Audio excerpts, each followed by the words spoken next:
Hello दोस्तों, तो इस वीडियो में हम देखेंगे काइनेटिक्स के शॉर्ट नोट्स। तो इस वीडियो में मैं पूरा केमिकल काइनेटिक्स के फार्मूलेस करूंगा। तो शुरू से एंड तक जरूर देखना है। तो स्टार्ट करते हैं दोस्तों, केमिकल काइनेटिक्स शॉर्ट नोट्स। तो पहला पहला इंपॉर्टेंट फार्मूला क्या हो जाता है? पहला इंपॉर्टेंट फार्मूला हो जाता है यूनिट ऑफ रेट कांस्टेंट।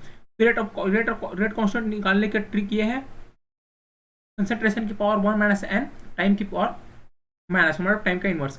यहाँ पे एन क्या है? N order of the reaction. तो पहला फार्मूला हो गया, ये आपको याद रखना है। दूसरा होता है जीरो ऑर्डर रिएक्शन के लिए। जीरो ऑर्डर रिएक्शन के लिए क्या फार्मूला याद रखना है? के टी इक्वल टू एक्स, और ये हो जाएगा इंटीग्रेटेड रेट लॉ, ये भी याद रखना है आप लोग को। और ये टी हाफ भी याद रखना है जीरो ऑर्डर के लिए। तो यहाँ पे ए जीरो क्या है? इनिशियल कंसेंट्रेशन ऑफ रिएक्टेंट, और ए टी क्या है? Eight the time T concentration of reactant. और जीरो ऑर्डर में एक चीज होता है, जो टाइम होता है वो परसेंट कंप्लीशन के क्या होता है? डायरेक्टली प्रोपोर्शनल होता है।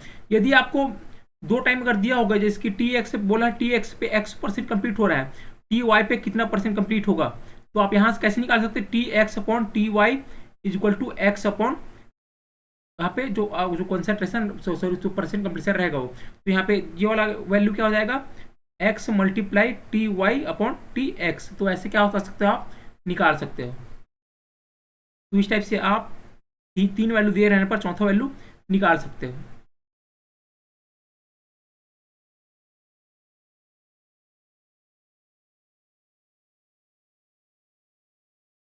अब अगला फॉर्मूला देखते हैं, टाइम टेकन फॉर रिएक्शन। तो कंप्लीटिंग टाइम कंप्लीट होने के रिएक्शन के लिए क्या हो जाएगा? जीरो ऑर्डर में टू हाफ लाइफ। और हाफ लाइफ हमको क्या पता है? हाफ लाइफ होता है एक इनिशियल कंसेंट्रेशन अपॉन टू के। तो टू हाफ लाइफ क्या हो जाएगा? टू को मल्टीप्लाई कर देंगे तो टू टू कैंसिल हो जाएगा, ए जीरो अपॉन के। तो कंप्लीटिंग रिएक्शन क्या होगा? मतलब 100% कब होगा reaction? A zero upon initial concentration of rate constant. तो इससे आप निकाल सकते हैं। अब देखते हैं दोस्तों फर्स्ट ऑर्डर। तो फर्स्ट ऑर्डर रिएक्शन में क्या होता है? फर्स्ट ऑर्डर रिएक्शन का ये वाला आपको इंटीग्रेटेड रेट लॉ याद रखना है। ये वाला फार्मूला भी आपको याद रखना है, इसको कन्वर्ट करके इसमें चेंज कर सकते हैं। और टी हाफ लाइफ आपको ये भी याद रखना है। यहाँ पे एक गौर करने वाली बात है, यदि इस टाइप से आपको रिएक्शन दिया है जिसमें जो कि रिएक्टेंट का जो सोसियोमेट्री 1 ना हो, तो उसमें जो सोसियोमेट्री रहता है वो कहाँ पे रहता है? रेट कांस्टेंट में। रेट कांस्टेंट पे वो मल्टीप्लीकेशन में आ जाएगा। तो जैसे कि हाफ लाइफ निकालना है तो टू के इस रिएक्शन के लिए हाफ लाइफ हो जाएगा फर्स्ट ऑर्डर के लिए टू के वन हो जाएगा। के वन की जगह टू के वन हो जाएगा। यहाँ पे के वन होना चाहिए लेकिन टू के वन हो जाएगा। तो इस टाइप को ध्यान रखना है। देखते हैं amount of sample left after N.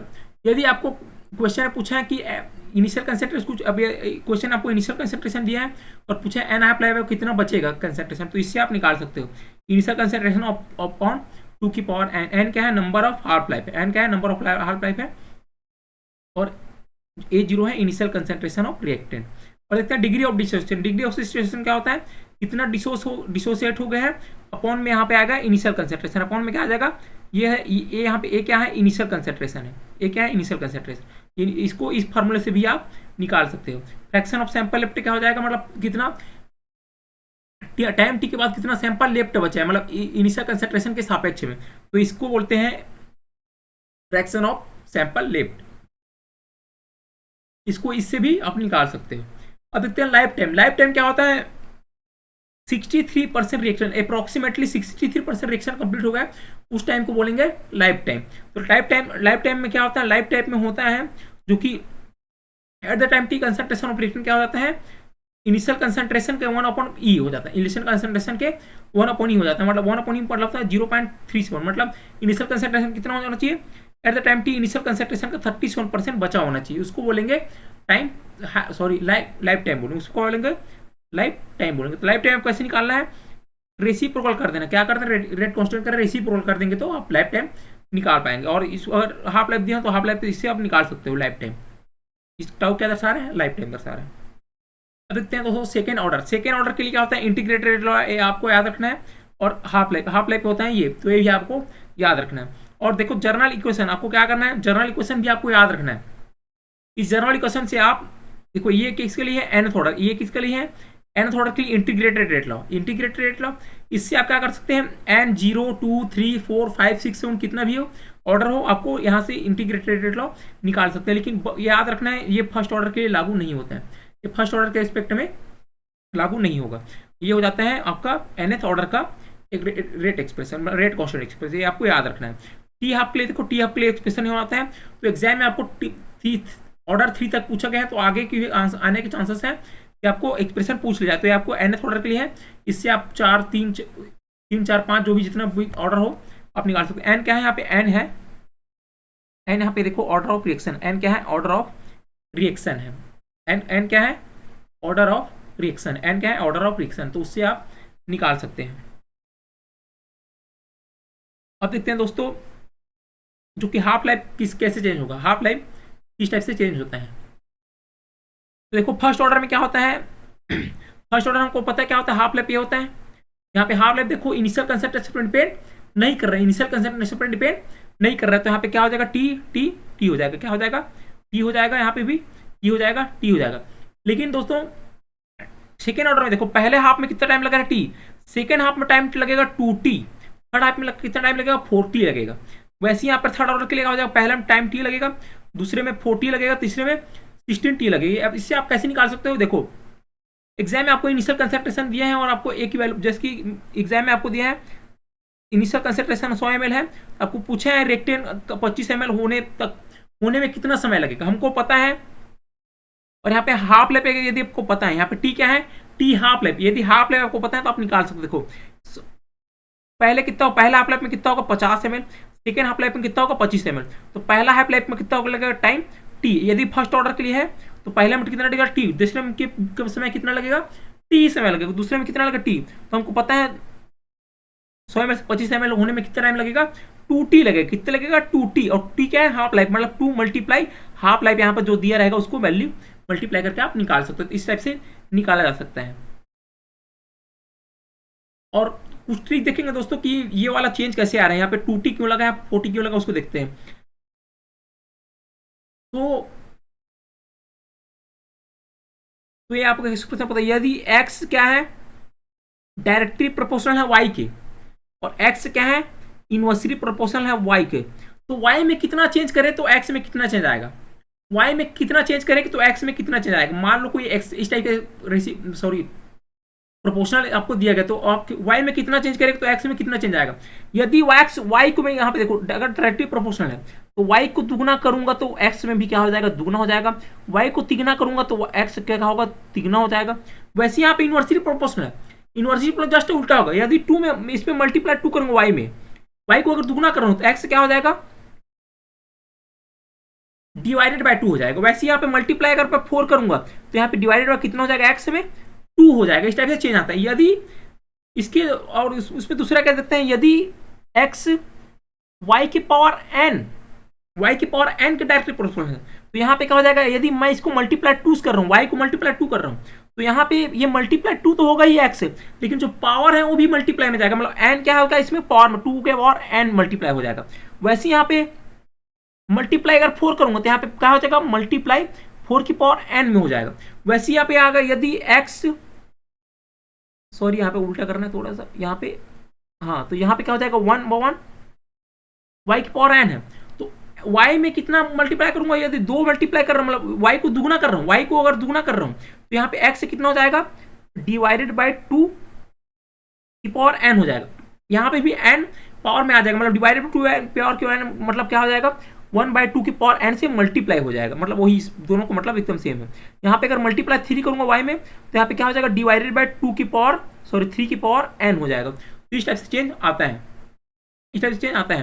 तो देखो दोस्तों यहाँ पे क्या है, हमको पता है कि देखो यहाँ पे सेकेंड ऑर्डर के लिए क्या है, टी हाफ इनिशियल कंसंट्रेशन, इनवर्सिटी मतलब ये वाला केस है, ये वाला केस है। तो यहाँ पे देखो दोस्तों इनिशियल कंसंट्रेशन को क्या कर रहे हैं, हाफ कर रहे हैं, इनिशियल कंसंट्रेशन को हाफ कर रहे हैं। तो देखो हाफ लाइफ में कितना चेंज आ रहा है, हाफ लाइफ क्या हो जा रहा है, इनिशियल कंसंट्रेशन में मैं क्या कर रहा हूँ, हाफ कर रहा हूँ, मतलब सॉरी इनिशियल कंसंट्रेशन क्या कर रहा हूँ, हाफ कर रहा हूँ, तो इसमें मल्टीप्लाई हो जाएगा, इसमें हाफ करूंगा तो इसमें मल्टीप्लाई 2 हो जाएगा। तो देखो इसको हाफ कर रहा हूँ तो इसमें हाफ लाइफ में मल्टीप्लाई 2 हो गए। देखो वैसे यहाँ पे अगर इनिशियल कंसंट्रेशन 1 मैं 4 का मैं डिवाइड कर रहा हूँ, 4 सॉरी डिवाइड 4 कर रहा हूँ, इसमें मल्टीप्लाई 4 हो जाएगा, इसमें कितना मल्टीप्लाई हो जाएगा, मल्टीप्लाई 4। वैसे देखो अगर ये थर्ड ऑर्डर है तो इनिशियल कंसंट्रेशन पावर 2 है, तो ये वाला केस हो जाएगा, ये वाला केस हो जाएगा। यदि मैं y में क्या कर रहा हूँ 2 की पावर, इसमें क्या करूँगा 2 की डिवाइड करूँगा, यदि मैं y में 2 का डिवाइड करूंगा 2 क्या है, तो इसमें कितना हो जाएगा 2 की पावर n का मल्टीप्लाई हो जाएगा, 2 की पावर n का मल्टीप्लाई हो जाएगा। तो यहाँ पे n क्या है दोस्तों, n है 2 है, n क्या है 2 है। तो यहाँ पे क्या कर रहा हूँ, मान लो यहाँ पे n यदि 2 है तो यहाँ पे दो से डिवाइड करने पर यहाँ पे n कितना हो जाएगा, यहाँ पे 2 रखूंगा तो यहाँ पे क्या हो जाएगा 4 हो जाएगा। यहाँ पे कितना हो जाएगा 4 हो जाएगा। तो वैसे ही देखो यहाँ पे कितना हो जाएगा, t का कितना हो जाएगा 4 हो गया, t का कितना हो गया। अगले हाफ अगर इसको इनिशियल कंसंट्रेशन की पावर 2 करूँ बाई 2 करूंगा तो क्या हो जाएगा मल्टीप्लाई 40 हो गया। वैसे ही यहाँ पे क्या हो जाएगा मल्टीप्लाई 16 क्यों होगा, क्योंकि इनिशियल कंसंट्रेशन की बाई 4 कर दिया। तो यहाँ पे कितना हो जाएगा 4 की पावर 2 क्या हो जाएगा मल्टीप्लाई, 4 की पावर 2 क्या है 16, तो क्या हो जाएगा मल्टीप्लाई। तो ये इस टाइप से आप इसकी यहाँ, तो ये वाला ट्रिक आपको याद रखना है, ये वाला क्या करना है आपको पता होना चाहिए। अब देखेंगे दोस्तों मेथड्स ऑफ ऑर्डर डिटरमिनेशन, क्या देखेंगे मेथड्स ऑफ ऑर्डर डिटरमिनेशन। तो मेथड्स ऑफ ऑर्डर, जब रेट वर्सेस कॉन्सेंट्रेशन दिया, जब रेट वर्सेस कॉन्सेंट्रेशन दिया तो ये हमको पता है रेट क्या होता है इनिशियल कंसंट्रेशन के पावर एन के क्या होता है डायरेक्टली प्रोपोर्शनल होता है। तो इससे देखो अगर आपको दो दिया है ऐसे R1 C1 R2 C2 इस टाइप से आपको दिया है, तो इससे आप ऑर्डर निकाल सकते हो, इससे आप ऑर्डर निकाल सकते हो। यहाँ पे R1 R2 नहीं आएगा, यहाँ पे क्या आएगा ऑर्डर आएगा। तो यहाँ पे थोड़ी गलती हो गई, यहाँ पे क्या होगा ऑर्डर आएगा। यहाँ पे एन क्या है, ये है ऑर्डर, तो ऑर्डर इससे आप निकाल सकते हो। अब देखो यदि मल्टीपल रिएक्टेंट, ये वाला कौन काम आएगा, यदि सिंगल रिएक्टेंट दिया हो, सिंगल रिएक्टेंट मतलब ए से सीधा प्रोडक्ट बन गया, इसको बोलते हैं सिंगल रिएक्टेंट। यदि मल्टीपल रिएक्टेंट क्या हो A plus B plus C हो और क्या बढ़ रहा है प्रोडक्ट बढ़ रहा हो, तो इसमें क्या करते हैं किसी एक रिएक्शन के कंसंट्रेशन को चेंज करके अदर को कांस्टेंट रखते हैं। अदर को क्या करते हैं कांस्टेंट। मान लो जैसे कि ए इनिशियल कंसंट्रेशन 10 ml है, इसका कितना है, इसका भी 10 ml है, इसका 20 ml है।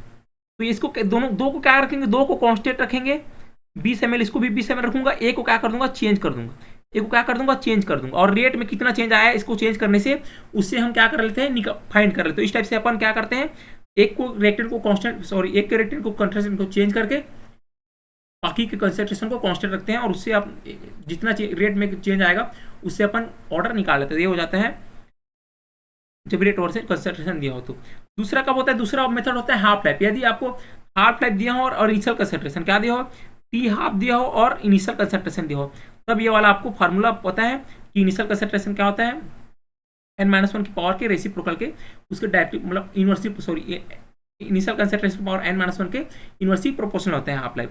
तो इससे आप निकाल सकते हो। अगर दो हाफ लाइफ दिया है तो इससे आप इनको क्या करते हो इनको कंपेयर करके आप भी निकाल सकते हैं। और अगर कंपेयर नहीं हो रहा है तो इसको अगर लॉग लगा लेंगे दोनों तरफ तो ये वाला फार्मूला आ जाएगा, तो इससे भी आप निकाल सकते हो। अब अगला देखेंगे integrated rate law method. Integrated rate law method ये वाला होता है जिसमें क्या हो इनिशियल कंसंट्रेशन दिया हो, इनिशियल क्या है कंसंट्रेशन हो और क्या है टाइम। यदि कंसंट्रेशन और टाइम दिया गया है इनिशियल कंसंट्रेशन और टाइम, तो इससे हम मेथड से निकाल सकते हैं। इसमें क्या यूज किया जाता है, इसमें किया जाता है स्लोप। स्लोप क्या होता है, किसी भी लीनियर लाइन का स्लोप क्या होता है हमेशा इक्वल ही आता है कहीं पे भी। तो इसको यहाँ पे स्लोप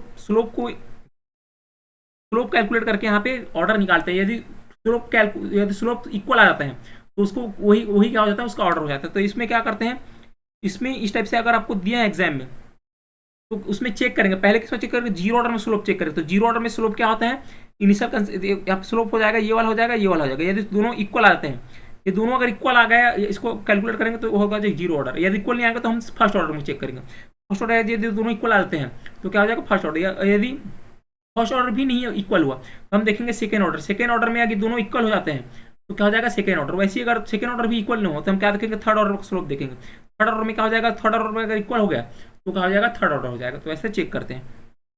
इसमें इतना बड़ा कैलकुलेशन ना करके हम यदि एग्जाम में जो कि टी है यही इनिशियल कंसंट्रेशन ऑफ टी, यदि इंटरवल सेम है, क्या है इंटरवल टाइम इंटरवल सेम है। यहाँ पे देखो चेंज कितना है 1 का चेंज है दोनों में, इसमें भी 1 का चेंज है, यहाँ भी 1 का चेंज है, यहाँ भी 1 का, मतलब दोनों में क्या है 1 का अंतर है। इंटरवल कितना रखा है 1 का रखा गया। वैसे यहाँ पे कितना हो सकता है 2 4 6 इस टाइप से यहाँ पे 2 का अंतर है। तो इस टाइप से आपको 3 वैल्यू आपको देखना है, 3 वैल्यू क्या होना चाहिए, 3 वैल्यू का इंटरवल सेम होना चाहिए। तो इंटरवल अगर सेम होगा तो हम इस ट्रिक से निकाल सकते हैं ऑर्डर ऑफ द रिएक्शन। तो ये वाला हो जाता है ट्रिक। यदि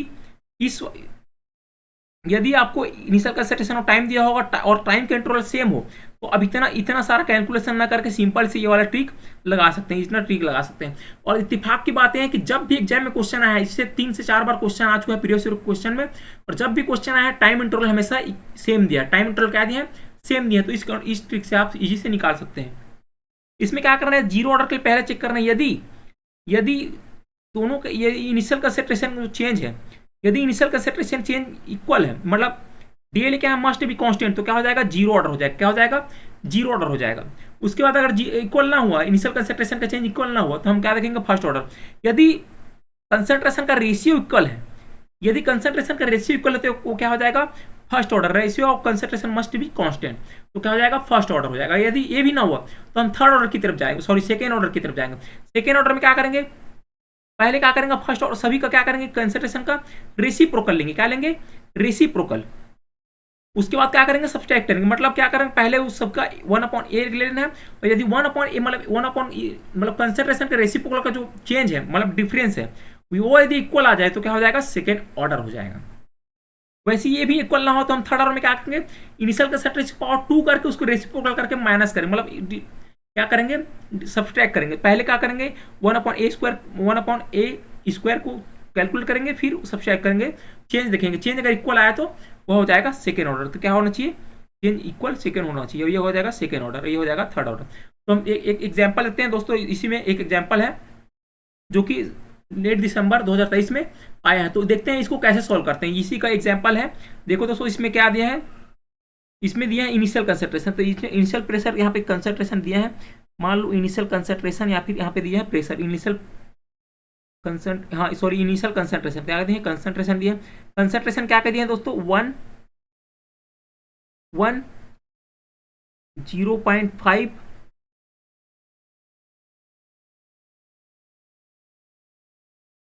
पहले देखते हैं तो दोस्तों टाइम लिखेंगे। पहले क्या लिखेंगे, टाइम। टाइम यहाँ पे देख सकते हो आप कितना है, 0 है, और उसके बाद क्या है, 1 है, उसके बाद क्या है, 2 है, उसके बाद क्या है, 3 है। देखो यहाँ पे इंटरवल देखो दोस्तों, टाइम कंट्रोल क्या है, देखो यहाँ पे 1 1 1, तो टाइम कंट्रोल सेम है, तो हम क्या लिखेंगे, ट्रिक लगाएंगे, ये वाला ट्रिक लगाएंगे। अब देखते हैं इनिशियल कंसंट्रेशन कितना दिया है। इनिशियल कंसंट्रेशन यहाँ पे दिया है 1, 0.5, 0.33, और यहाँ पे कितना दिया, 0.25। तो देखो पहले किसके लिए चेक करेंगे, जीरो ऑर्डर, फिर 1, फिर सेकेंड, फिर थर्ड। तो हम ट्रिक लगाएंगे। क्या लगाएंगे, ट्रिक से करेंगे, क्योंकि यहाँ पे इंटरवल सेम है, तो ट्रिक लगाएंगे। पहले जीरो ऑर्डर के लिए चेक करेंगे। जीरो ऑर्डर के देखते हैं क्या इनिशियल कंसंट्रेशन का जो चेंज है, मतलब डिफरेंस है, सेम है क्या, नहीं है। यहाँ पे देखो 0.5 का डिफरेंस है, यहाँ पे कितना डिफरेंस है, 0.17 का डिफरेंस है, मतलब डिफरेंस क्या है, सेम है। तो क्या हो जाएगा, जीरो ऑर्डर तो नहीं होगा। आप लिखेंगे फर्स्ट ऑर्डर। फर्स्ट ऑर्डर में चेक करेंगे, तो फर्स्ट ऑर्डर में देखो इनका हम क्या लेंगे, रेसिप्रोकल 0.5, और दूसरे का क्या लेंगे, दूसरे का रेसिप्रोकल 0.5, 0.33। तो ये भी दोस्तों देखो 1/0.5 इक्वल टू 0.5, 0.33। तो इनका रेसिप्रोकल इक्वल नहीं आएगा, रेसिप्रोकल इक्वल नहीं आएगा। कैलकुलेट करेंगे तो रेसिप्रोकल इक्वल नहीं आ रहा है, तो ये क्या हो जाएगा, फर्स्ट ऑर्डर भी नहीं होगा। अब देखेंगे सेकेंड ऑर्डर। सेकेंड ऑर्डर में क्या करते हैं, पहले इनका क्या करते हैं, रेसिप्रोकल लेते हैं। क्या लेते हैं, रेसिप्रोकल। यदि हम इनका रेसिप्रोकल लेंगे तो क्या लेंगे, 1 हो जाएगा। इसका सेकंड का क्या हो जाएगा, 1/0.5 भी मतलब क्या हो जाएगा, ये हो जाएगा 2 हो जाएगा। क्या हो जाएगा, 2 हो जाएगा। तो रेसिप्रोकल क्या हो जाएगा, 1/1 का क्या हो जाएगा, यहाँ पे आ जाएगा 1। इसका रेसिप्रोकल लेंगे तो क्या हो जाएगा, 2 आ जाएगा। इसका रेसिप्रोकल क्या हो जाएगा, इसका रेसिप्रोकल आ जाएगा 1/0.33, क्या हो जाएगा, ये 3 हो जाएगा। इसका रेसिप्रोकल 3 हो जाएगा। इसका रेसिप्रोकल कितना आएगा, 1/0.25, तो क्या हो जाएगा, ये 4 हो जाएगा। तो यहाँ पे देखो दोस्तों, यहाँ पे क्या करते हैं, उसका चेंज करते हैं, इनका क्या करते हैं, इसमें डिफरेंस। तो देखो इन दोनों का डिफरेंस कितना आ रहा है, 1। इनका डिफरेंस कितना आ रहा है, 1। इसका डिफरेंस कितना आ रहा है, 1।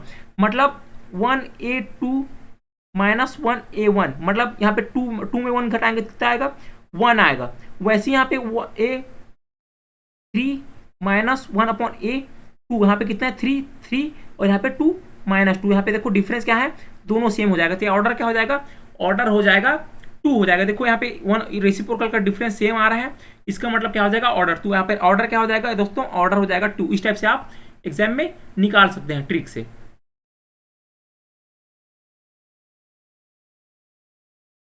अब देखते हैं दोस्तों आर्हीनियस इक्वेशन। क्या देखते हैं, आर्हीनियस इक्वेशन। तो आर्हीनियस इक्वेशन का फॉर्मूला हो जाता है, ये आपको याद रखना है। और यू देखो यहाँ पे कि ये वाला जो वैल्यू होता है, ये वाला जो वैल्यू होता है उसका क्या होता है, यूनिट लेस होता है। तो इस प्रकार के हम बोल सकते हैं कि ए का यूनिट क्या हो जाएगा, ए का यूनिट हो जाएगा रेट कांस्टेंट, जो कि रेट कांस्टेंट जो यूनिट होगा वही क्या होगा जाएगा, ए हो जाएगा। ए को बोलते हैं pre exponential factor. Pre exponential factor का यूनिट वही हो जाएगा जो रेट कांस्टेंट का यूनिट होगा। तो हमको पहले ही देख चुके हैं first order, second order, third order का रेट कांस्टेंट कैसे निकालेंगे ट्रिक से। अब देखते हैं दोस्तों, यदि इसमें लॉग ले जाए, दोनों तरफ लॉग, यदि लॉग ले जाए तो ये वाला एक्सप्रेशन आ जाएगा। आपको एग्जाम में कोई इक्वेशन दे रहते हैं इस एक्सप्रेशन का ऐसे, और आपको कंपैरिजन पूछ लेते हैं और एक्टिवेशन का पूछ लिया था। तो आपको एक ध्यान देखना है, यहाँ पे नेचुरल लॉग है या फिर लॉग 10 के बेस में है, तो आपको एग्जाम में ध्यान रखना है। यहाँ पे ग्राफ से भी क्वेश्चन आ चुका है, ग्राफ से भी क्वेश्चन आ चुका है, तो आपको ग्राफ भी पता होना चाहिए। यदि आपको 2 टेम्परेचर दिया है, 2 रेट कांस्टेंट दिया है, तो एक्टिवेशन एनर्जी निकालने से आपको पूछ सकता है। यदि इन 5 वैल्यू में से 4 वैल्यू दिया रहते हैं और आपको एग्जाम में क्वेश्चन पूछ लेते हैं, ये वाला भी फॉर्मूला आपको याद होना चाहिए। एंथैल्पी होता है, एंथैल्पी चेंज का होता है forward direction minus backward direction का एक्टिवेशन एनर्जी को डिफरेंस करेंगे तो एंथैल्पी निकल जाएगा। ये वाला क्वेश्चन भी एग्जाम में आ चुका है दोस्तों, प्रीवियस क्वेश्चन में। Activation energy for effective rate constant, तो इफेक्टिव यहाँ पे क्या लिखेगा, इफेक्टिव एक्टिवेशन एनर्जी और इफेक्टिव रेट कांस्टेंट। तो आपको क्या दिया रहता है एग्जाम में, आपको इस टाइप से कोई रेट कांस्टेंट दिया रहता है, पूछता है इफेक्टिव एक्टिवेशन एनर्जी कितना है, इफेक्टिव एक्टिवेशन एनर्जी। तो यहाँ पे आप ये ध्यान रखना, यदि रेट कांस्टेंट मल्टीप्लेक्शन में हम क्या लेंगे, एक्टिवेशन को प्लस में लेंगे। यदि रेट कांस्टेंट डिवाइडेड में है तो उसको क्या लेंगे, एक्टिवेशन एनर्जी सब्सट्रैक्ट कर देंगे। वैसे यहाँ पे अगर पावर में है, पावर जो वैल्यू होगा वो क्या हो जाएगा, सामने आ जाएगा। पावर की वैल्यू किसमें हो जाएगा, सामने मल्टीप्लाई हो जाएगा। तो एक एग्जांपल देते हैं दोस्तों, यदि इस टाइप से आपको एक्सप्रेशन दिया हो कि K effective equal to K1 K2 upon K3 whole power कितना हो जाएगा, 1/2। तो इफेक्टिव कैसे लिखेंगे, देखो इसको हम क्या लिख सकते हैं, इस एक्सप्रेशन को इस फॉर्म में लिख सकते हैं, इस फॉर्म में। तो इस फॉर्म में क्या लिखेंगे, K1 है, यहाँ पे क्या है, फिर मल्टीप्लाई है, यहाँ पे क्या है, मल्टीप्लाई है, फिर क्या है, कोष्टक है, K2 क्या है, K2 डिवाइड बाई K3 और पावर 1/2। तो इसको इफेक्टिव में कैसे चेंज करेंगे, देखो मल्टीप्लेक्शन को क्या कर देंगे, मल्टीप्लेक्शन को चेंज कर देंगे प्लस में, वैसे डिवाइड को चेंज कर देंगे माइनस में, और यहाँ पे जो पावर में क्या होगा, मल्टीप्लिकेशन में आ जाएगा सामने ऐड। तो इस ऐसे एक्सप्रेशन आपको निकालना है, एग्जाम में पूछ चुका है, तो ऐसे आपको आना चाहिए। तो ये वाला आपको याद होना चाहिए, कब प्लस करना है कब माइनस करना है। अब देखते हैं दोस्तों, क्या देखेंगे, टेम्परेचर कोफिशिएंट आपको ये हो जाता है। तो टेम्परेचर कोफिशिएंट देखो, टेम्परेचर कोफिशिएंट इस टाइप से होता है, आपको 2 टेम्परेचर दिए रहेंगे और 2 रेट कांस्टेंट, तो आपको इससे आप निकाल सकते हो। इसमें होता क्या है, यदि आपको 2 टेम्परेचर 2 रेट कांस्टेंट दिए हैं, आपको पूछ सकता है थर्ड टेम्परेचर के लिए कितना हो, तो इससे आप निकाल सकते हो। ये हो जाता है T2 - T1 upon 10 K2 upon K1। तो यहाँ पे आपको 2 रेट कांस्टेंट और उस 2 टेम्परेचर पे 2 अगर रेट कांस्टेंट दिया है तो उससे आप निकाल सकते हो आपका टेम्परेचर कोएफिशिएंट। और इससे क्या होता है, आपको थर्ड टेम्परेचर के लिए भी आप रेट कांस्टेंट इसे निकाल सकते हैं कंपेरिजन करके। ये वाला भी आपको क्या होना चाहिए, पता होना चाहिए। अब देखते हैं दोस्तों, अगला देखते हैं गोइडल थे, इस थ्योरम से भी आपको आता है। देखो यदि आपको रेट कांस्टेंट इस टाइप से दिया है एक्सप्रेशन, यहाँ पे टी की पावर कुछ भी हो सकता है, यहाँ पे प्री एक्सपोनेंशियल फैक्टर जी हम कुछ भी वैल्यू दिया रहेगा, और टी की पावर कुछ भी एम वैल्यू दिया रहेगा। और इस टाइप से एक के का एक्सप्रेशन दिया, आपको पूछा जाता है एक्टिवेशन एनर्जी ऑफ रिएक्शन क्या होगा, तो एक्टिवेशन एनर्जी ऑफ रिएक्शन क्या हो जाएगा, यहाँ पे इस एक्सप्रेशन, ये वाला एक्सप्रेशन हो जाएगा, और यहाँ पे एम में क्या आ जाएगा, एम वही वैल्यू आएगा जो टी की पावर में रहेगा। एम में कौन सा वैल्यू आएगा, जो टी की पावर वैल्यू रहेगा। ये एग्जाम में क्वेश्चन आ चुका है 1-2 बार, तो ये आपको क्या करना है, ये आपको पता होना चाहिए। क्या होना चाहिए, आपको पता होना चाहिए। अगला देखते हैं दोस्तों, कोलिजन थ्योरी में आपको ये वाला क्या होना चाहिए, रेट कांस्टेंट पता होना चाहिए, मतलब रेट कांस्टेंट का एक्सप्रेशन। और यहाँ पे देखो सिग्मा ए भी क्या है, सिग्मा यदि आपको डायमीटर दें तो आपको सिग्मा ए भी ऐसे निकालना है, यदि इनका रेडियस दिया है तो आपको सिग्मा ए भी ऐसे निकालना है। तो ये वाला एक्सप्रेशन पता होना चाहिए। और प्री एक्सपोनेंशियल फैक्टर का भी ये वैल्यू वे हो जाएगा, ये आपको पता होना चाहिए। इससे क्वेश्चन आ चुका है, यहाँ पे वैल्यू दो वैल्यू दिया था और उसको कंपेरिजन करके पूछा था। वैसे यहाँ पे इसके लिए एक्टिवेशन एनर्जी क्या हो जाएगा, ये हो जाएगा। और एंथैल्पिकल क्वेश्चन से एग्जाम में क्वेश्चन आ चुका है, तो ये वाला आपको रिएक्शन याद रखना है। ये वाला क्या करना है, याद रखना है। यहाँ पे एम क्या है, मॉलिकुलरिटी। एम यदि यूनिमॉलिकुलर नंबर 1 है तो यहाँ पे 1 आ जाएगा, अगर 2 है तो यहाँ पे क्या आ जाएगा, 2 आ जाएगा एम की जगह। बस एम क्या है, मॉलिकुलरिटी, यहाँ आपको पता होना चाहिए। अब देखते हैं दोस्तों हार्पून मैकेनिज्म। क्या देखते हैं, हार्पून मैकेनिज्म से पिछले एक दो साल पहले क्वेश्चन आ चुके हैं। तो आपको क्या करना है, हार्पून मैकेनिज्म को भी फॉर्मूले याद रखना है। इसमें क्या होता है, इलेक्ट्रॉन ट्रांसफर के लिए क्या होता है, जो कोलिजन नहीं होता है। इलेक्ट्रॉन ट्रांसफर में क्या होता है, कोलिजन नहीं होता है। तो उसी पे बेस है। यहाँ पे डोनर एक्सेप्टर होते हैं। तो यहाँ पे क्या करते हैं, आई क्या है, आयोनाइजेशन एनर्जी ऑफ डोनर, और यहाँ पे ई क्या है, इलेक्ट्रॉन एफिनिटी ऑफ एक्सेप्टर। तो ये वाला आपको क्या करना है, एक्सप्रेशन याद रखना है। और आर क्या होता है, radius of reactive cross section. R क्या होता है, radius of reactive cross section. तो आपको ये वाला एक्सप्रेशन पता होना चाहिए। यहाँ पे माइनस है दोस्तों, यहाँ पे है माइनस, यहाँ पे क्या है, माइनस है।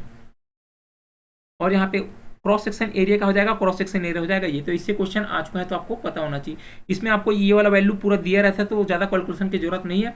और ऐसी भी आजकल कैलकुलेटर दिया रहता है, तो कैलकुलेशन ज़्यादा मैटर नहीं करता। आपको फार्मूला क्या होना चाहिए, पता होना चाहिए। कैलकुलेशन तो कैलकुलेटर में हो ही जाएगा। आपको क्या होना, ये वाला एक्सप्रेशन पता होना चाहिए।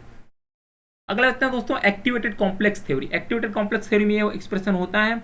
उसके बाद के रेट कांस्टेंट का एक्सप्रेशन ये भी हो जाता है। आपको रेट कांस्टेंट का एक्सप्रेशन याद रखना है। और प्री एक्सपोनेंशियल फैक्टर का भी याद रखना है। प्री एक्सपोनेंशियल फैक्टर पूछ सकता है, तो आपको यह होना चाहिए, ये वाला भी एक्सप्रेशन आपको पता होना चाहिए।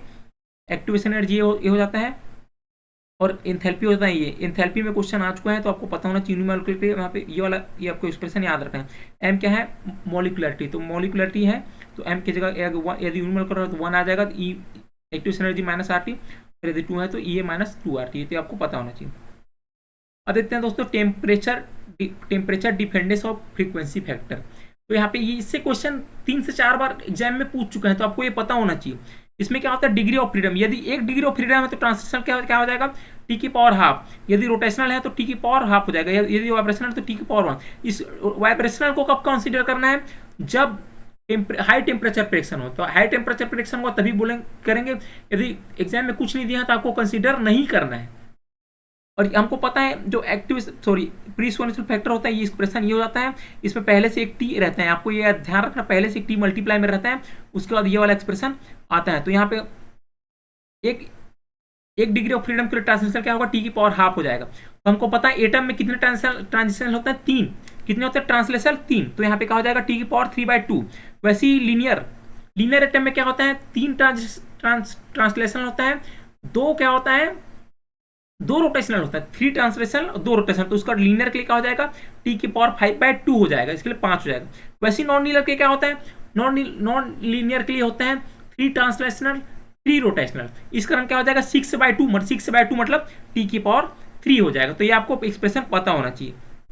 तो इससे क्वेश्चन आता है। यदि आपको कुछ इस टाइप से दिया रहता है, एटम ऐसे दिया रहता है, एटम प्लस लीनियर, और यहाँ पे दिया रहता है atom plus linear plus non linear, और ऐसा कुछ रिएक्शन आपको दिया रहता है एग्जाम में। एटम, फिर से लिख देता हूँ इसको, इसमें इस टाइप से दिया रहता है, आपको रिएक्शन दिया रहता है एटम प्लस एग्जाम्पल के लिए लीनियर। इस टाइप से कुछ चेंज भी कर सकता है, लीनियर कर सकता है, एटम कुछ भी चेंज कर सकता है। इस टाइप से कुछ रिएक्शन आपको दिए रहते हैं। उसमें क्या होता है, नॉन लीनियर, यहाँ पे कुछ हो सकता है, इसकी जगह लीनियर भी ले सकते हैं, कुछ भी। तो इस टाइप से एक्सप्रेशन दिए रहते हैं। आपको पूछता है प्री फैक्टर का एक्सप्रेशन, मतलब टी की पावर कितना में प्रोपोर्शनल होगा, किसके प्रोपोर्शनल होगा टी की पावर के। तो इससे आपको इस टाइप से निकाल सकते हो। तो इसमें क्या करता है, जो प्रोडक्ट रहता है उसको यहाँ पे रखते हैं। प्रोडक्ट मतलब एक्टिवेटेड जो बना है, इसको बोलते हैं एक्टिवेटेड। जो कॉम्प्लेक्स बना है उसको ऊपर रखते हैं, और जो रिएक्टेंट होता है उसका नीचे रखते हैं। तो इसको कैलकुलेशन करके निकालते हैं। तो इस टाइप से आप एग्जाम में इसको क्या करना है, याद रखना है। ये वाला चीज आपको क्या करना है, याद रखना है। अब देखते हैं कॉन्जिक्यूटिव रिएक्शन। कॉन्जिक्यूटिव रिएक्शन क्या होता है, ए से बनता है बी, बी से बनता है, इसको बोलते हैं सी। तो ये बोलते हैं कॉन्जिक्यूटिव रिएक्शन। कॉन्जिक्यूटिव में आपको ये वाला एक्सप्रेशन पता होना चाहिए। ये वाला एक्सप्रेशन से क्वेश्चन नहीं आया, लेकिन आपको याद होना चाहिए। ये वाला एक्सप्रेशन से नहीं आया, लेकिन आपको याद होना चाहिए। अब देखते हैं दोस्तों, ये वाला एग्जाम में पूछ चुके हैं, आपको पता होना चाहिए। यदि इसमें इसमें दो फैक्टर देखो। पहला यदि पहला क्या हो जाएगा, ए से बी वाला फास्ट हो और बी से सी वाला क्या हो, स्लो हो। मतलब रेट कांस्टेंट K1 क्या हो, बड़ा हो K2 से। रेट कांस्टेंट क्या हो, K2 से बड़ा हो। तो उसमें क्या होता है, ये वाला ग्राफ बन जाता है। वैसे ही यहाँ पे अगर K1 स्लो हो और K2 फास्ट हो, तो क्या हो जाता है, ये वाला एक्सप्रेशन बनता है। ये वाला एक्सप्रेशन बनता है। तो इसमें देखो इसमें क्या होता है, ये वाला स्लो है, ये वाला फास्ट है, तो जो बी का कंसंट्रेशन क्या होता है, बी का कंसंट्रेशन कांस्टेंट होता है। बी का कंसंट्रेशन क्या होता है, कांस्टेंट। यहाँ पे बी का कंसंट्रेशन कांस्टेंट नहीं होता है, तो इसमें जब बी का कंसंट्रेशन कांस्टेंट है तो इसमें क्या कर सकते हैं, एसएसए अप्लाई कर सकते हैं। क्या कर सकते हैं, एसएसए अप्लाई कर सकते हैं। तो एग्जाम में 3 से 4 ऑप्शन दिया था, जिसमें आपको यहाँ पे K1 K2 की वैल्यू अलग अलग दी हुई थी। उसमें पूछा था एसएसए अप्लाई किस में करेंगे, तो एसएसए उसी में अप्लाई करेंगे जहाँ पे क्या हो, K2 क्या हो, फास्ट हो, मतलब K2 बड़ा हो और K1 छोटा हो। तो सेकेंड वाला फास्ट होना चाहिए, फर्स्ट वाला स्लो, तभी हम एसएसए अप्लाई कर सकते हैं। मतलब स्टेडी स्टेट अप्रोक्सीमेशन लगा सकते हैं। इससे क्वेश्चन आ चुका है, आपको ये पता होना चाहिए। तो बी मैक्स से क्या होता है, बी मैक्स से क्या होता है, मतलब बी का मैक्सिमम कंसंट्रेशन, बी कितना कंसंट्रेशन मैक्सिमम, मतलब कितना मैक्सिमम कंसंट्रेशन उसका है, मतलब किसी टाइम पे उसका मैक्सिमम कंसंट्रेशन कितना उस पर, ये वाला आपको फार्मूला बताता है। ये तो आपको गेट में ऐसा 2-3 बार क्वेश्चन आ चुका है, तो आपको ये पता होना चाहिए फार्मूला। और टी मैक्स वह टाइम है जहाँ पे बी का कंसंट्रेशन क्या होता है, मैक्स होता है, क्या होता है, मैक्सिमम होता है। तो टी हाफ भी आपको पता होना चाहिए। यदि के वन इक्वल टू K2 है तो टी मैक्स किससे निकालेंगे, 1/, कैसे निकालेंगे। तो इससे आप ये वाला भी आपको पता होना चाहिए, ये वाला आपको पता होना चाहिए। यहाँ पे याद रखना है, यहाँ पे नेचुरल लॉग है, याद रखना नेचुरल लॉग है, तो ये आपको पता होना चाहिए। अगला देखते हैं दोस्तों, पैरेलल रिएक्शन। पैरेलल रिएक्शन इस टाइप से रिएक्शन को बोलते हैं, यदि ए से दो अलग अलग कंपाउंड बन रहे हैं इसको बोलते हैं पैरेलल रिएक्शन। ये हम ऑर्गेनिक में भी देखते हैं, कई कई ऑर्गेनिक में आपको देख चुके होंगे, कुछ अलग अलग यील्ड बनता है, 70% 30% अलग अलग कंपाउंड बन जाते हैं। तो इस टाइप से रिएक्शन यह एग्जाम्पल है। तो क्या हो जाएगा, इसको बोलते हैं पैरेलल रिएक्शन। पैरेलल रिएक्शन देखो, ए का कंसंट्रेशन क्या होता है, हमेशा कम होता है, और बी का क्या होता है, बढ़ते, बी और सी का बढ़ते जाते हैं। वो किस पे डिपेंड करेगा, बी का कंसंट्रेशन और सी का बढ़ने वाला कंपाउंड किस पे डिपेंड करेगा, इनके रेट कांस्टेंट पे डिपेंड करेगा। किसमें डिपेंड करेगा, रेट कांस्टेंट पे डिपेंड करेगा। तो के इफेक्टिव क्या होता है, K1 plus K2, K1 plus K2 क्या होता है, के इफेक्टिव। यदि अगर यह 3 रिएक्शन हो गई, यदि क्या होगा, 3 रिएक्शन हो, ए यहाँ पे बी सी यहाँ पे डी, यहाँ पे क्या हो जाएगा, K1 K2 K3। यहाँ पे के इफेक्टिव क्या हो जाएगा, के इफेक्टिव हो जाएगा equal to K1 plus K2 plus K3। क्या हो जाएगा, K1 प्लस K2 प्लस फिर 3। तो आपको ये पता होना चाहिए कि यदि 3 रिएक्शन दो तो के इफेक्टिव बढ़ जाएगा। यहाँ पे देखो एटी का एक्सप्रेशन क्या हो जाएगा, ये हो जाएगा, यहाँ पे K1 K2 क्या है, के इफेक्टिव टी हो जाएगा। यहाँ पे बीटी का रिएक्शन ये हो जाएगा, और सॉरी बीटी का एक्सप्रेशन ये हो जाएगा, सी टी का एक्सप्रेशन ये वाला, मतलब at the time T C concentration, at the time T B concentration, दोनों का at the time T B concentration, at the time T C concentration का रेशियो लेंगे तो उनका रेट कांस्टेंट के रेशियो के इक्वल होता है। आपको याद रखना, इससे क्वेश्चन आ चुका है एग्जाम में। यदि टी इन्फिनिटी मतलब क्या, रिएक्शन कंप्लीट हो चुका है, तो यील्ड पूछा है बी और सी कितना प्राप्त हुआ, तो क्या हो जाएगा, बी इन्फिनिटी क्या हो जाएगा, इनिशियल कंसंट्रेशन, मतलब initial concentration of K1/K1 plus K2। K1 क्या है, इसका रेट कांस्टेंट है, यहाँ पे K2 क्या है, इसका रेट कांस्टेंट है। तो इनिशियल कंसंट्रेशन से कितना बी बना और कितना ए बना, ये एक्सप्रेशन ये बताता है। और दोनों का यदि हम रेशियो लें तो इसका रेशियो ये हो जाता है, सेम उसका रेट कांस्टेंट के रेशियो के बराबर होता है। वैसे अगर परसेंट यील्ड पूछे, परसेंट यील्ड क्या होता है, इनिशियल कंसंट्रेशन क्या मानते हैं हम, 100% मानते हैं, उससे कितना बना, कितना परसेंट। तो इस इनिशियल कंसंट्रेशन क्या जगह क्या रख देंगे, यहाँ पे इनिशियल कंसंट्रेशन जगह रख देंगे 100, तो यहाँ पे क्या आ जाएगा, परसेंटेज यील्ड आ जाएगा। यहाँ पे भी सेम, यहाँ पे देखो, यहाँ पे percentage yield of B upon percentage yield of C क्या हो जाएगा, परसेंटेज और क्या हो जाएगा, ये हो जाएगा आपका K1/K2। सेम यहाँ पे क्या हो जाएगा, रेशियो के इक्वल हो जाएगा K1 K2 के, एकदम सेम हो जाएगा सब तीनों में, आपको याद रखना है। यदि ओवरऑल एक्टिवेशन पूछा है, यदि फर्स्ट यहाँ पे देख सकते हैं, यहाँ पे इधर दिखाता हूँ, यदि यहाँ पे ये इसके लिए E1 है, इसके लिए एक्टिवेशन एनर्जी E2 है, तो क्या हो जाएगा, ओवरऑल एक्टिवेशन एनर्जी इस वाले फार्मूले से निकाल सकते हैं। तो आपको ये वाला पता होना चाहिए एक्सप्रेशन। यदि रिएक्शन फर्स्ट ऑर्डर इन ए है, यदि एक रिस्पेक्ट में फर्स्ट ऑर्डर है, क्या हो जाएगा, टी हाफ क्या हो जाएगा, 0.693 upon effective rate constant K1 plus K2। यदि 3 रिएक्शन है तो K1 plus K2 plus K3 हो जाएगा। और लाइफ टाइम क्या हो जाएगा, लाइफ टाइम क्या हो जाएगा, 1/K1 प्लस K2 हो जाएगा। 3 होगा तो K1 plus K2 plus K3 हो जाएगा। इससे आप निकाल सकते हैं। अब देखते हैं रिवर्सिबल रिएक्शन। रिवर्सिबल रिएक्शन इसको बोलते हैं। और ए क्या हो जाएगा, दोनों के कंसंट्रेशन, मतलब ए से बी बढ़ रहा है, दोनों के कंसंट्रेशन के योग के एट द टाइम टी, दोनों कंसंट्रेशन योग के इनिशियल कंसंट्रेशन इक्वल होगा। यदि टाइम टी इन्फिनिटी का है, मतलब इक्विलिब्रियम मेंटेन हो चुका है, तो ए इन्फिनिटी क्या हो जाएगा, ये हो जाएगा, बी इन्फिनिटी हो जाएगा, ये हो जाएगा, और इनका जो रेशियो हो क्या हो जाएगा, इक्विलिब्रियम कांस्टेंट के इक्वल हो जाएगा। ये इनका जो रेशियो हो इनकी रेट कांस्टेंट फॉरवर्ड और बैकवर्ड और ये रेशियो के इक्वल हो जाएगा, और इसी को बोलते हैं इक्विलिब्रियम कांस्टेंट। और ये वाला एक्सप्रेशन से दोस्तों एग्जाम में क्वेश्चन आ चुका है, ये वाला एक्सप्रेशन से एग्जाम में क्वेश्चन आ चुके हैं। तो इक्विलिब्रियम कंसंट्रेशन के हाफ हो जाए, मतलब इस टाइप से आपको पूछ देता है, इक्विलिब्रियम कंसंट्रेशन के हाफ होना चाहिए। जब ए की मतलब रिएक्टेंट का कंसंट्रेशन इक्विलिब्रियम कंसंट्रेशन के हाफ हो, तो उस टाइम वह टाइम कितना होगा, तो ये आपको पूछ सकते हैं। तो टी हाफ लाइफ इससे आप निकाल सकते हो। टी हाफ लाइफ रिएक्शन मतलब इक्विलिब्रियम कंसंट्रेशन के पहले, मतलब इक्विलिब्रियम मेंटेन होने के पहले, मतलब जो इनिशियल कंसंट्रेशन है इक्विलिब्रियम कंसंट्रेशन के हाफ होगा, तब वह टाइम होगा, ये टी हाफ हो जाएगा इक्विलिब्रियम कंसंट्रेशन, इक्विलिब्रियम रिएक्शन के लिए। तो क्या हो जाएगा, ये वाला एक्सप्रेशन आपको पता होना चाहिए। एग्जाम में एक बार क्वेश्चन इससे पूछ चुका है, टी हाफ लाइफ एक बार क्वेश्चन पूछ चुका है, उसमें पूछा था कि इक्विलिब्रियम मेंटेन होने से इक्विलिब्रियम मतलब जो रिएक्टेंट का जो टाइम टी पे कंसंट्रेशन है इक्विलिब्रियम कंसंट्रेशन के हाफ हो जाए, वह टाइम कब कितना होगा, ऐसे करके एग्जाम में क्वेश्चन पूछा था। तो आपको ये पता होना चाहिए, एग्जाम में देखना इससे क्वेश्चन आ चुका है, तो आपको ये वाला दोनों क्या होना चाहिए, फार्मूले पता होना चाहिए। रिलैक्सेशन टाइम, रिलैक्सेशन टाइम क्या होता है, यदि किसी रिएक्शन के इक्विलिब्रियम को हम क्या कर दें, डिस्टर्ब कर दें, इक्विलिब्रियम को डिस्टर्ब कर दें, तो इक्विलिब्रियम फिर से मेंटेन होने के लिए कितना टाइम लगता है, उसको बोलते हैं रिलैक्सेशन टाइम। तो इससे आपको relaxation time 1/k forward plus के बैकवर्ड से निकाल सकते हैं। आपको क्या होना चाहिए, पता होना चाहिए। इस टाइप से ये अगर रिएक्शन दिया है तो इस टाइप से होता है उसका रिलैक्सेशन टाइम। अब देखते हैं दोस्तों एंजाइम काइनेटिक्स। अब देखते हैं एंजाइम काइनेटिक्स बहुत ही इंपॉर्टेंट होता है दोस्तों, इससे क्वेश्चन बार बार पूछा गया है, 6 से 7 बार इससे क्वेश्चन एग्जाम में आ चुका है। तो आपको क्या होना चाहिए, इसका सारे कॉन्सेप्ट पता होना चाहिए। पहले वाला फार्मूला पता होना चाहिए, रेट का एक्सप्रेशन पता होना चाहिए, मैकेलिस मेंटेन कांस्टेंट ये होता है एक्सप्रेशन, ये आपको पता होना चाहिए। आर मैक्स क्या होता है ये भी आपको पता होना चाहिए। और ये जो इक्वेशन है दोस्तों रेट का, इसके 3 केस होते हैं।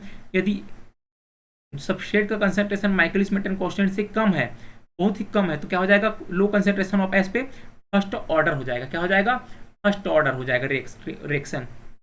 वैसे ही अगर केस 2 में क्या होगा, यदि मतलब सबस्ट्रेट का कंसंट्रेशन माइकलिस मेंटेन के कंसंट्रेशन से ज्यादा है, तो क्या हो जाएगा, हाई कंसंट्रेशन ऑफ एस पे R equal to R max, मतलब ये क्या हो जाएगा, इसको निगलेक्ट कर देंगे, एम को क्या होगा, एस एस कट जाएगा, तो क्या हो जाएगा, R equal to R max हो जाएगा। वैसे ही यहाँ पे इसको इस कंडीशन में क्या हो जाएगा, ओनली आर मैक्स पे डिपेंड कर रहा है, कंसंट्रेशन पर डिपेंड नहीं कर रहा है सबस्ट्रेट को, ऑर्डर क्या हो जाएगा, 0 ऑर्डर हो जाएगा। वैसे ही अगर इक्वल हो तो क्या हो जाएगा, R equal to R max by 2 हो जाएगा। तो देखो फर्स्ट ऑर्डर में क्या हो जा रहा है, जैसे इस कंसंट्रेशन इंक्रीज कर रहा है सबस्ट्रेट की रेट इंक्रीज हुआ है, लेकिन बाकी बाद में 0 ऑर्डर होने पर क्या हो जा रहा है, सबस्ट्रेट कंडीशन पर डिपेंड नहीं करते, ये वाला हो जाएगा इसका ग्राफ। वैसे देखते हैं दोस्तों लाइन व्यूअर पर प्लॉट, तो इससे ज्यादातर बहुत सारे क्वेश्चन आते हैं आपको, इसमें इसका एक्सप्रेशन पता होना चाहिए। तो इनमें क्या होता है, Lineweaver Burk plot 1/r versus 1/s, 1/s के बीच में ग्राफ खींचते हैं, उसको बोलते हैं लाइन व्यूअर बर्क प्लॉट। इसमें स्लोप होता है, ये वाला स्लोप हो जाता है km/r मैक्स, और इंटरसेप्ट होता है 1/r मैक्स। और यदि स्लोप बाय इंटरसेप्ट करें तो हम क्या मिलते हैं, हमें मिलता है माइकलिस मेंटेन कांस्टेंट। और एग्जाम में दोस्तों कैटालिटिक इफिशिएंसी और टर्नओवर नंबर से क्वेश्चन आते हैं, तो इसका क्या करना है आपको पता होना चाहिए। कैटालिटिक इफिशिएंसी क्या होता है, K2/Km होता है। वैसे ही टर्नओवर नंबर क्या होता है, K2 होता है। टर्नओवर नंबर क्या होता है, K2 होता है। और इसका एकदम ट्रिक है दोस्तों, ये आपको ट्रिक याद रखना है। एग्जाम में जब भी कैटालिटिक इफिशिएंसी पूछा है तो स्लोप और एंजाइम का इनिशियल कंसंट्रेशन दिया ही है। वैसे जब भी टर्नओवर नंबर पूछा है तो इंटरसेप्ट और इनिशियल कंसंट्रेशन दिया ही रहता है। तो आपको क्या करना है, ये वाला ट्रिक याद रखना है कि कैटालिटिक इफिशिएंसी क्या हो जाएगा, 1/स्लोप multiply initial concentration of enzyme, मतलब कंसंट्रेशन ऑफ एंजाइम। वैसे टर्नओवर नंबर क्या हो जाएगा, 1/इंटरसेप्ट और कंसंट्रेशन ऑफ एंजाइम के मल्टीप्लिकेशन के इक्वल। ये वाला ट्रिक आपको याद होना चाहिए, इससे क्वेश्चन आज को सीधे सीधे आप इससे निकाल सकते हैं। अब देखते हैं दोस्तों लिंडेमैन हेंसेलवुड थ्योरी। तो ये हो जाता है, ये वाला होता है उसका रिएक्शन होता है। पहला क्या होता है, एक्टिवेशन होता है, दूसरा होता है डीएक्टिवेशन, तीसरा क्या होता है, प्रोडक्ट फॉर्मेशन। यहाँ पे K1 क्या है, K1 होता है कोलिजनल एक्टिवेशन ऑफ रेट कांस्टेंट। यहाँ पे ये क्या है, K1 है दोस्तों, यहाँ पे K है, K1 है, तो यहाँ पे क्या हो जाएगा K1 कोलिजनल एक्टिवेशन रेट कांस्टेंट। वैसे K-1 क्या है, कोलिजनल डीएक्टिवेशन रेट कांस्टेंट। आपको रेट का वैल्यू यहाँ पे पता होना चाहिए। और यहाँ पे देखो हाई प्रेशर अगर होगा, इनिशियल कंसंट्रेशन ज़्यादा होगा, K2 क्या होगा, निगलेक्ट होगा, और क्या हो जाएगा यहाँ पे ए कट जाएगा, एक ए बचेगा, मतलब ऑर्डर 1। वैसे ही लो प्रेशर पे क्या होता है, यदि लो प्रेशर है तो ये क्या हो जाएगा, ये वाला निगलेक्ट हो जाएगा, ये वाला बचेगा, ये वाला बचेगा, ये वाला वैल्यूज बचेगा, तो क्या हो जाएगा यहाँ पे पावर 2 है तो क्या हो जाएगा, ऑर्डर 2 हो जाएगा। तो इससे आप क्या रख सकते हो, इसको याद रख सकते हो, लो टू हाई 1 से याद रख सकते हो, लो टू हाई 1, हाई 1, इसको 2-3 बार बोलोगे, लो टू हाई 1, इससे आप याद रख सकते हो।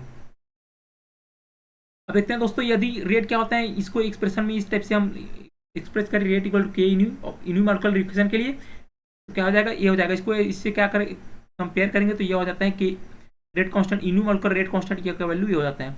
इसको यदि ग्राफ रोटेशन करें तो इसको अगर रेसिप्रोकल लें इसका, ये वाला हो जाता है, यदि इनके बीच 1/k इन्यूमोलिकुलर और इनिशियल 1 मतलब कंसंट्रेशन ऑफ रिएक्टेंट के रेसिप्रोकल के बीच अगर ग्राफ खींचे होते, ये वाला ऐसा ग्राफ मिलता है, जिसका जो इंटरसेप्ट होता है, ये वाला इंटरसेप्ट होता है, और स्लोप क्या होता है, स्लोप होता है 1/k। और एग्जाम में दोस्तों 2 से 3 बार आपको एक्टिवेशन रेट कांस्टेंट पे क्वेश्चन आ चुका है। सीधा सीधा आपको 2 वैल्यू दिया जाता है इनिशियल कंसंट्रेशन का, और 2 आपको मतलब रेट कांस्टेंट का वैल्यू दिया जाता है, इन्यूमेरिकल रेट कांस्टेंट का वैल्यू दिया जाता है। आपको पूछता है activation rate constant. Activation rate constant आप सीधा सीधा इस वाले एक्सप्रेशन से निकाल सकते हैं, क्योंकि हमको पता है स्लोप क्या होता है, स्लोप होता है 1/k1। K1 ही क्या है, एक्टिवेशन रेट कांस्टेंट। ये इसका वैल्यू आपको 2-3 बार एग्जाम में पूछा है, सीधा सीधा आपको इस ट्रिक के माध्यम से आप निकाल सकते हैं। ये होता है दोस्तों स्लोप, और स्लोप को यदि उल्टा कर दें, मतलब इसका रेसिप्रोकल कर दें, यहाँ पे क्या, इसका अगर रेसिप्रोकल कर दें, ये वाला एक्सप्रेशन आता है, इससे आप क्या कर सकते हैं, सीधा सीधा एक्सप्रेशन निकाल सकते हो। सीधा आपको कुछ याद रखने की जरूरत नहीं, सीधा इससे आप एक्सप्रेशन मतलब एक्टिवेशन रेट कांस्टेंट निकाल सकते हो। तो ये होता है दोस्तों ट्रिक, इससे आपको देखना है एग्जाम में 2 से 3 बार क्वेश्चन आ चुका है। अब देखते हैं दोस्तों फोटोकेमिस्ट्री रेट कांस्टेंट, फोटोकेमिस्ट्री में रेट कैसे होता है। तो यहाँ पे क्या होता है, ट्रांसमिटेंस क्या होता है, ये होता है, और एब्जॉर्बेंस क्या होता है, ये होता है। तो यहाँ पे देखो ट्रांसमिटेंस और एब्जॉर्बेंस का एक्सप्रेशन, ये आपको तीनों पता होना चाहिए। यदि परसेंटेज में ले रहे हो तो यहाँ पे 2 - log हो जाएगा, log t। यदि आप उसको परसेंटेज में नहीं ले रहे हो अगर, तो क्या हो जाएगा, -log t हो जाएगा ट्रांसमिटेंस। ठीक है, ट्रांसमिटेंस आपको एक्सप्रेशन पता होना चाहिए दोस्तों। और एक चीज और पता होना चाहिए, एब्जॉर्बेंस क्या होता है, आपको एडिटिव नेचर होता है। अब एब्जॉर्बेंस क्या होता है, दो सैंपल का आपको एब्जॉर्बेंस दिया है, तो उसको ऐड करने पर क्या हो जाएगा, मतलब दोनों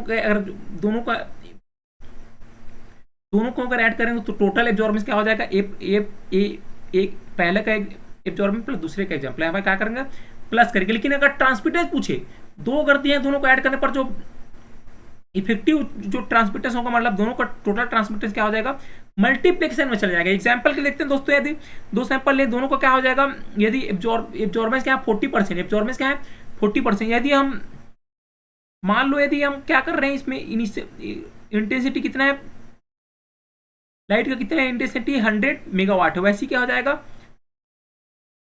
इसमें ट्रांसमिटेंस कितना हो जाएगा, पहले इसमें 40% ट्रांसमिटेंस है, तो 40%, इसका मतलब 40, इसका क्या हो जाएगा 40 मेगावाट एब्जॉर्ब हो जाएगा।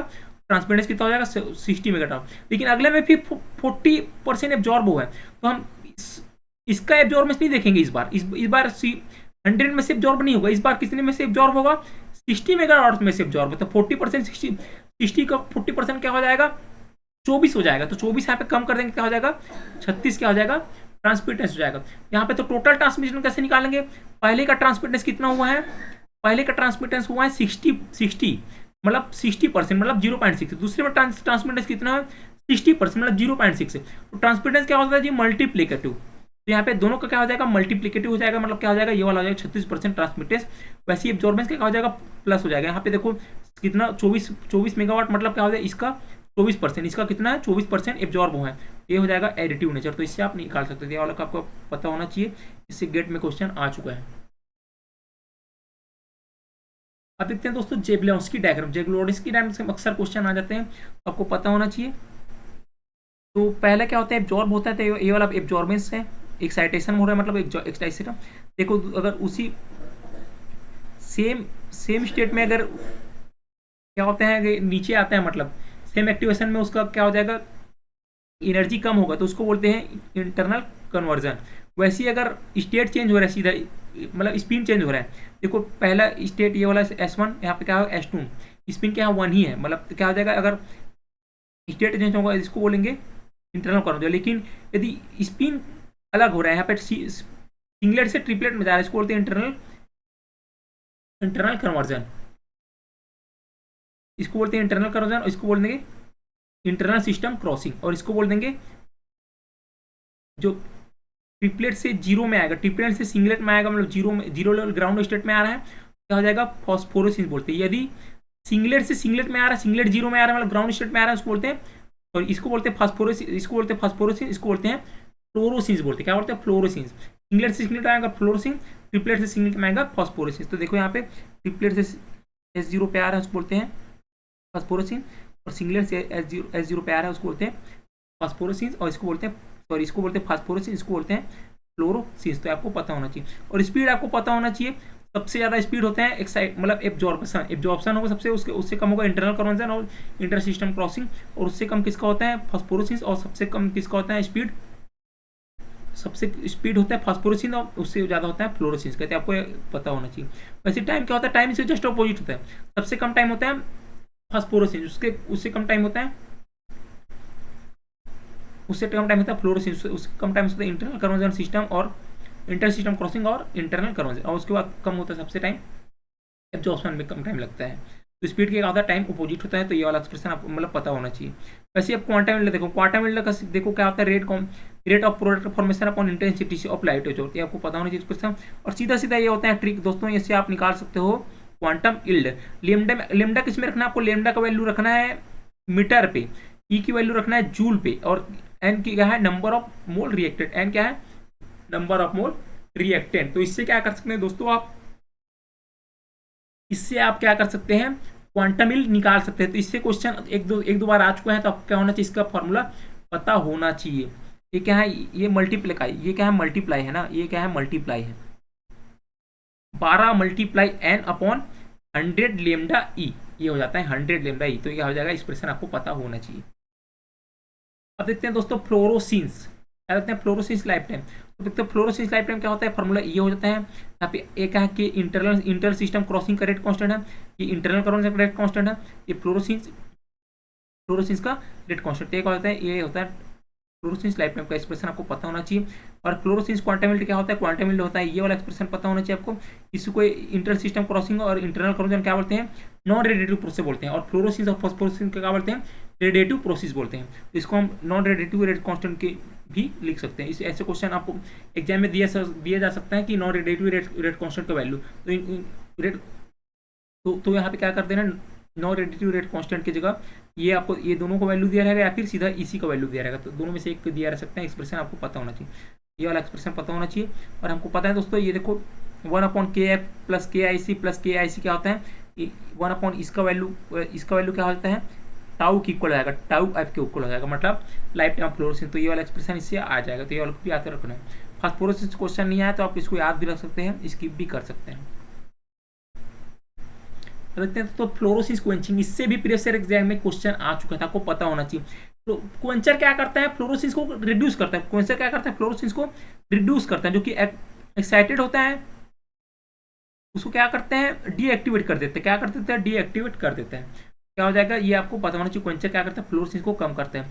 और क्या चेंजेस होते हैं क्वेंचर ऐड करने से, फ्लोरोसिस इंटेंसिटी क्या होता है रिड्यूस होता है, मतलब विथआउट जो इंटेंसिटी रहेगा ज़्यादा रहेगा, और फ्लोरोसिस अगर सॉरी क्वेंचर ऐड कर देंगे इंटेंसिटी कम हो जाएगा। सेम ऐसे फ्लोरोसिस लाइफ टाइम रिड्यूस हो जाएगा, मतलब यदि विथआउट क्वेंचर है तो क्या हो जाएगा लाइफ टाइम ज़्यादा होगा, और विथ क्वेंचर है तो लाइफ टाइम कम हो जाएगा। वैसे ही क्वांटम इल्ड क्या होता है रिड्यूस हो जाता है, फ्लोरोसिस क्वांटम इल्ड रिड्यूस हो जाएगा, मतलब without Quencher fluorosis quantum yield ज़्यादा होगा, और with Quencher fluorosis quantum yield क्या हो जाएगा कम होगा। तो क्या होता है तीनों रिड्यूस हो जाते हैं।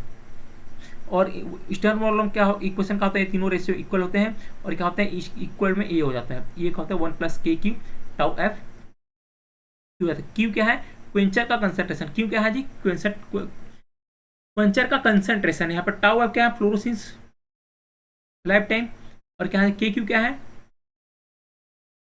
के Q Quencher rate constant, Quencher rate constant. और देखो क्वेंचर रेट कांस्टेंट और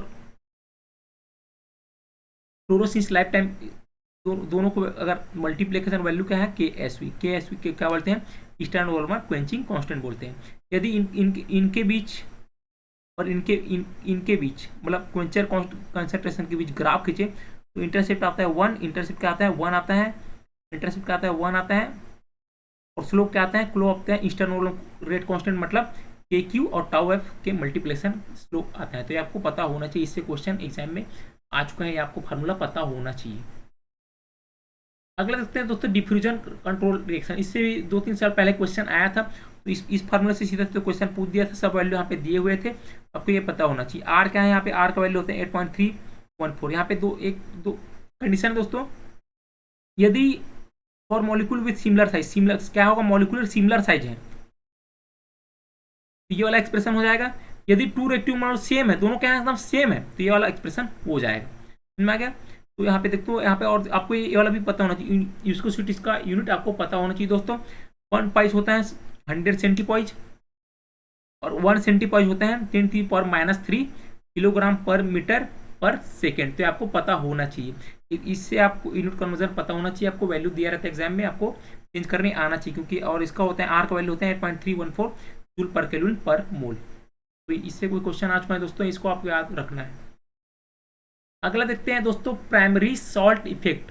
तो प्राइमरी सॉल्ट इफेक्ट से बार बार क्वेश्चन आ चुका है एग्जाम में, एकदम फेवरेट है ये सरनेट का। तो यहाँ पे क्या करना है आपको, इसका एक्सप्रेशन पता होना चाहिए। इसमें क्या होता है दोस्तों, किसी आयनिक रिएक्शन में सॉल्ट ऐड करने से रेट में कितना चेंज आता है, उसी को बोलते हैं सॉल्ट इफेक्ट बोलते हैं, उसी का बोलते हैं सॉल्ट इफेक्ट बोलते हैं। तो यहाँ पे आयनिक रिएक्शन दो टाइप से हो सकता है दोस्तों, या तो जो रिएक्टेंट क्या हो सेम हो, उसका आयन क्या हो मतलब सेम हो, जो दोनों क्या हो पॉजिटिव हो, या फिर दोनों क्या होगा नेगेटिव होगा, दोनों क्या होगा पॉजिटिव या फिर दोनों नेगेटिव। या फिर दूसरा कंडीशन क्या हो सकता है दोस्तों, दोनों क्या हो अपोजिट, मतलब एक प्लस हो एक माइनस चार्ज वाला हो। तो दो टाइप के कंडीशन हो सकते हैं। तो देखो दोस्तों, यदि दोनों का क्या होगा, दोनों यदि सेम चार्ज वाले प्लस प्लस या फिर माइनस माइनस, तो उनमें क्या होगा, अपन यदि रिएक्शन करा रहे हैं तो उसमें क्या होगा, उन दोनों में क्या हो जाएगा रिपल्सन होगा। क्या होगा रिपल्सन। तो उसमें अगर सॉल्ट ऐड करेंगे तो क्या हो जाएगा रिपल्सन कम होगा, रिपल्सन क्या होगा दोनों में कम होगा, तो जल्दी रिएक्शन हो जाएगा, रिएक्शन क्या हो जाएगा जल्दी। तो क्या हो जाएगा रेट कांस्टेंट क्या करेगा इंक्रीज करेगा, मतलब रेट इंक्रीज करेगा, रेट कांस्टेंट और रेट इंक्रीज करने पर क्या होता है रेट कांस्टेंट इंक्रीज करेगा, मतलब रेट और रेट कांस्टेंट क्या होता है एक दूसरे को directly proportional, rate constant increases तो रेट भी क्या होता है इंक्रीज होता है। वैसे ही दोस्तों अगर ओपोजिट है तो ओपोजिट चार्ज वाले क्या करते हैं, दोनों को अट्रैक्ट करते हैं, तो रिएक्शन क्या होता है जल्दी होता है। लेकिन यदि उसमें हम साल्ट ऐड कर दें, साल्ट क्या करते हैं ऐड कर देंगे, तो दोनों का अट्रैक्शन क्या होता है, अट्रैक्शन रिड्यूसेस, अट्रैक्शन क्या हो जाएगा कम हो जाएगा, मतलब रेट कांस्टेंट क्या हो जाएगा, रेट कांस्टेंट क्या हो जाएगा लो हो जाएगा, और रेट भी क्या हो जाएगा लो हो जाएगा। तो साल्ट इफेक्ट करने से रेट में कितना चेंज आएगा उसी को बोलते हैं सॉल्ट इफेक्ट। तो सेम आयन होंगे तो क्या हो जाएगा रेट कांस्टेंट इंक्रीज हो जाएगा, यदि अपोजिट आयन हो तो रेट कांस्टेंट क्या हो जाएगा डिक्रीज हो जाएगा। तो ये आपको पता होना चाहिए। तो देखो बाई मॉलिक्यूलर में होता है एक्सप्रेशन, ये इससे क्वेश्चन आता है दोस्तों, इसमें आपको जेड बी दे दिया रहता है, आयनिक स्ट्रेंथ दे दिया रहता है, आपको इसका एक्सप्रेशन पूछ लिया जाता है, या फिर स्लोप पूछ लिया जाता है, उसको देखेंगे बाद में। अब होता है 3 मॉलिक्यूलर, यदि तीन आयन रिएक्शन कर रहे हैं, 3 जेड ए जेड बी और जेड सी, मतलब जिनका चार्ज क्या हो Z A Z B Z C, तो 3 अगर आयन रिएक्शन कर रहे हैं तो उसका एक्सप्रेशन ये हो जाएगा। यदि 2 आयन रिएक्शन कर रहे हैं मतलब A Z A plus B Z B, ये रिएक्शन कर रहा है तो ये वाला एक्सप्रेशन हो जाएगा। वैसे A Z A plus B Z B plus C Z C, ऐसा अगर ऐसे ट्रिपल मॉलिक्यूलर है तो एक्सप्रेशन ये वाला हो जाएगा। तो आपको पता होना चाहिए, एक्सप्रेशन आपको याद रहना चाहिए। यहाँ पे याद रखना दोस्तों, जेड में मोड नहीं है, डिवाइहेकल लिमिटिंग लॉ, मतलब डिवाइहेकल लिमिटिंग लॉ वाले एक्सप्रेशन में मोड रहते हैं, यहाँ पे मोड नहीं है दोस्तों। तो आपको एक्सप्रेशन पता होना चाहिए। और एक ही वैल्यू का होता है 0.509 वैल्यू होता है। के क्या है दोस्तों, के रेट कांस्टेंट है प्रेजेंस ऑफ आयनिक स्ट्रेन, क्या है के रेट कांस्टेंट है प्रेजेंट ऑफ आयनिक स्ट्रेन, मतलब सॉल्ट ऐड करने के बाद कितना रेट कांस्टेंट है। और के जीरो क्या है rate constant in absence of ionic strain, मतलब आयनिक स्ट्रेन मतलब सॉल्ट ऐड नहीं करेंगे तो आयनिक स्ट्रेन मतलब क्या हो जाएगा जीरो हो जाएगा। तो के जीरो क्या है rate constant in the absence of ionic strain, मतलब सॉल्ट ऐड नहीं कर रहे हैं पर रेट कांस्टेंट कितना है वो होता है के जीरो। ये होता है दोस्तों एक्सप्रेशन, दोनों को पता होना चाहिए। यदि हम इसके बीच और इसके बीच, क्या यहाँ पे देखो इसके बीच और इसके बीच यदि हम ग्राफ खींचें तो क्या हो जाता है, ये two A Z B slope हो जाता है। ये क्या होता है, ये वैल्यू हो जाएगा, ये एक्स हो जाएगा, ये क्या हो जाएगा एम, एम की वैल्यू मतलब स्लोप की वैल्यू क्या हो जाएगा, टू ए जेड बी। तो देखो दोस्तों स्लोप हो जाएगा टू ए जेड बी। यदि दोनों देखो यहाँ पे दोनों का चार्ज क्या हो सेम हो, तो मैं क्या बोल रहा था, दोनों का रिपल्सन कम हो रहा है मतलब रेट कांस्टेंट इंक्रीज हो रहा है। तो यहाँ पे दोनों में देखो सेम है, और यहाँ पे दोनों में सेम है, तो क्या हो जाएगा, स्लोप इंक्रीज करेगा। स्लोप क्या होगा, इंक्रीजिंग होगा। देखो यहाँ पे देखो दोस्तों, यहाँ पे दोनों टू प्लस प्लस है, टू माइनस माइनस, यहाँ पे दोनों का स्लोप क्या हो जाएगा, यहाँ पे टू और माइनस में यहाँ पे टू ए, और जेड ए की जगह क्या रखेंगे टू, और बी की जगह क्या रखेंगे वन रखेंगे, तो क्या हो जाएगा टू टू फोर ए हो जाएगा, मतलब इसका स्लोप क्या हो जाएगा फोर है। यहाँ पे देखो प्लस प्लस है तो टू ए हो जाएगा, यदि प्लस एक का प्लस एक का माइनस है तो यहाँ पे रखेंगे क्या हो जाएगा माइनस टू ए हो जाएगा इसका। इसका देखो प्लस टू प्लस और माइनस है, यहाँ पे हो जाएगा माइनस फोर ए हो जाएगा स्लोप। तो जब भी प्लस प्लस होगा माइनस माइनस होगा सेम चार्जेस होगा, स्लोप होगा पॉजिटिव, मतलब स्लोप क्या हो जाएगा पॉजिटिव। और जब अपोजिट चार्जेस वाले आयन से मतलब उनके बीच रिएक्शन हो रहा है आयनिक रिएक्शन, तो क्या हो जाएगा स्लोप निगेटिव हो जाएगा, मतलब रेट इंक्रीज होगा जब सेम चार्जेस होंगे, और रेट डिक्रीजेस होगा जब अपोजिट चार्जेस वाले आयन होंगे। तो ये हो जाता है दोस्तों अपना केमिकल काइनेटिक्स के शॉर्ट नोट्स। तो इसी तरह मेरे चैनल पे दोस्तों मैं बहुत सारे शॉर्ट नोट्स की वीडियो डालूंगा, जो मेरे शॉर्ट नोट्स हैं। तो इस शॉर्ट नोट्स में देखो दोस्तों, जो जो इंपॉर्टेंट क्वेश्चन होते हैं जिससे प्रीवियस ईयर क्वेश्चन में होते हैं, वो आपको क्या करना शॉर्ट नोट्स में बनाना है। दोस्तों शॉर्ट नोट्स क्या होते हैं, रिवीजन के लिए इंपॉर्टेंट होते हैं। तो जब भी आप टेस्ट सीरीज दिलाते हैं तो इसी से आपको क्या करना, रिवाइज करना है, फिर आपको टेस्ट सीरीज दिलाना है। और दोस्तों मैं पहले से बता चुका हूँ कि शॉर्ट नोट्स तभी बनाना है जब आपके पहले नोट्स क्या होगा, तैयार हो जाएगा फुल लेंथ नोट्स है, उसके बाद आप उसका रिवीजन कर लिए एक बार, उसके बाद उसमें सारे प्रीवियस क्वेश्चन लगा लिए, तब जाके आपको क्या करना है, शॉर्ट नोट्स बनाने हैं। शॉर्ट नोट्स बनाते समय ध्यान रखना है जितने कॉन्सेप्ट से पीआईक्यू आए हैं उसमें क्या करना है, उसमें ऐड करना है। तो दोस्तों तो वीडियो को एंड तक देखने के लिए थैंक यू दोस्तों। इसी तरह सपोर्ट करें और चैनल को सब्सक्राइब करें। थैंक यू दोस्तों।